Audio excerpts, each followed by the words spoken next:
Here's a guy who thinks there's evidence that a soul exists. How do we know that we have a soul? This is important because the Bible seems to teach that we are body and we are soul. Jesus talked about not fearing the one who can just destroy the body, but fearing the one who can destroy the body and the soul.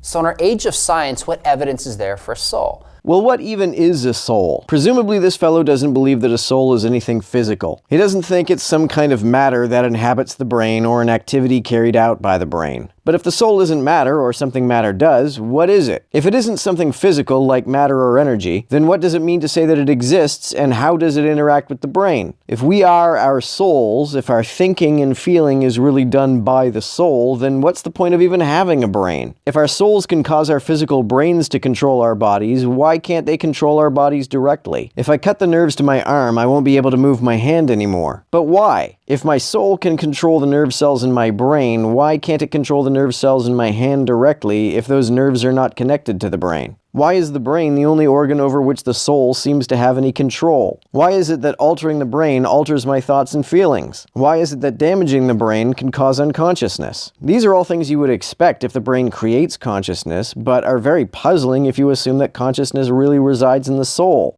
Let me quickly give you just 3 arguments. One is free will. I'm not talking about Calvinism versus Arminianism. I'm simply saying that we as human beings have the capacity to make choices that are up to us. This can only happen if there's an immaterial part about ourselves, namely a soul. Because physical things are acted upon by the environment and have no choice. Yet if human beings can look at A and B and C and choose the one that we want, it means there's more to us than purely physical matter. I think what this guy means is that if everything matter does is determined, then the only way our choices can be undetermined is if there is something immaterial doing the choosing. There are a couple of problems with this. One is that quantum physics seems to show that not everything matter does is entirely determined. There seems to be an element of chance. The other problem is that he seems to think that choices being undetermined means that those choices are up to us. But if choices are undetermined, then they are not distinct from being random or chance events. And if my choices are ultimately random, then I don't see what it would mean to say that I have any control over them. A second argument are near-death experiences.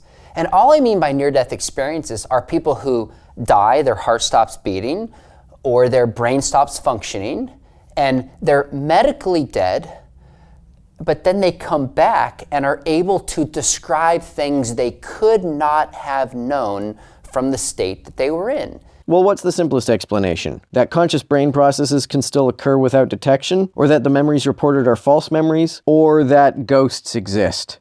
And there are multiple carefully documented in peer-reviewed journal articles about times where this has happened and people have information they couldn't have known. Oh, well, it sounds like it would be very easy to cite some of those articles. There was a study done, the AWARE study, which involved interviews with 140 cardiac arrest patients who described near-death experiences, but only one had a verifiable period of conscious awareness during which time cerebral function was not expected. A sample size of 1 is not very big, and even that sample is more probably explained by brain activity going undetected rather than being non-existent, or even more probably than that, confabulation. The patient could have imagined the memory rather than actually remembering anything. This doesn't prove Christianity. That doesn't prove the soul is eternal.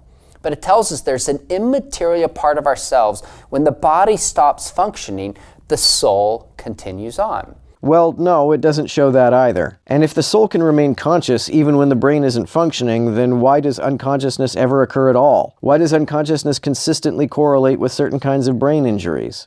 And the third reason would be, is just to make a distinction between, say, the mind and the brain, or the body and the soul. Many atheists will say there is no soul, everything that exists is purely physical. But the problem is that there's parts of our mind or parts of our souls that can't be described in physical terms. Things like pain, for example. You can't explain pain in physical terms. It's a sense of hurtfulness that's rooted in our body, but also in our soul. Things like thoughts, things like sensations are a part of the mind and can't be described in physical terminology as parts of the brain can be. Well, that depends on what you mean by physical terminology. Thoughts, sensations, etc. are events, and the terms we use to describe events are frequently different from the words we use to describe objects. That doesn't mean that events are not physical, because they are still carried out by matter. So, for example, an event can have the quality of being postponed. If you postpone a hockey game, you're not postponing any of the physical objects that are involved in carrying out that game. The game is postponed, but the puck isn't postponed, or the rink, or the skates. Postponement is not a state any physical object is in, but it is a state a physical event is in. I submit that the same is true of mental events like thoughts and sensations. The fact that we describe these events with adjectives that are not applicable to the objects that carry them out does not mean that they are not physical. So when we look at free will, we look at near-death experiences, we look at characteristics that are different of the mind and the brain or the body and the soul, we have 3 good reasons to think that the soul exists. None of those are good reasons.